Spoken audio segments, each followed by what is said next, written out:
Veterans Day, a Laurel County boy is sharing the importance of history. We first introduced you to Dyche Young back in October. He has a love of World War II history. Well, he is one of 7 children from across the nation selected to take part in a really special program. It's called Operation Meatball, Bridge to History. And that bridge took him all the way to Europe to learn about World War II. And today he shared some of his special memories with his classmates. When you think of Veterans Day at an elementary school, you probably remember a couple of things from your childhood. Some patriotic signs, flags, and a message about the service of our veterans. And at London Elementary today, Mr. Young gave a message with a bit of a twist. My name is Dyche Young. That's right, today's lesson is being taught from a 9-year-old. And that's basically where they made the planning of D-Day. Dyche spoke to an assembly of his classmates and hometown veterans about the experience he had in September visiting the hallowed grounds of World War II Europe. I didn't really like Churchill's War because it was just so historical. You're basically just walking right into the past.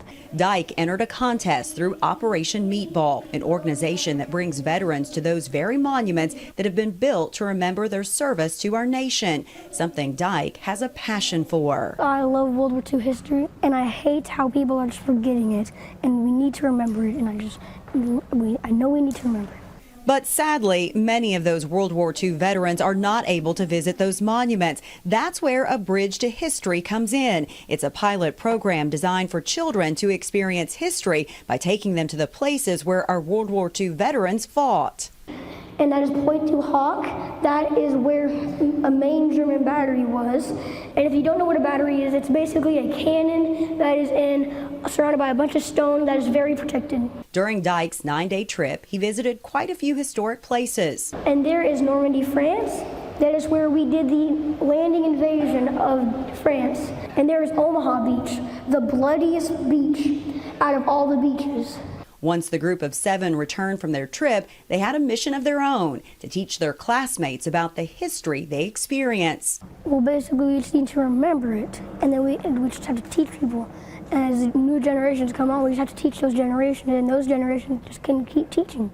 And in Dyche's case, helping us all understand what a veteran's service means. I hope that we can just remember the men that fought and just remember the history and remember the sacrifices. Especially with a generation of veterans that's taking its history with it every passing day. First of all, there's no way he's 9 years old. What an incredible experience. Our chief videographer, Barton Bill, shot that for us today. I'm just upset that I couldn't be there to see that in person. Well, what an incredible kid. What passion, and he's like a professor already. You know, a great story. The future is bright.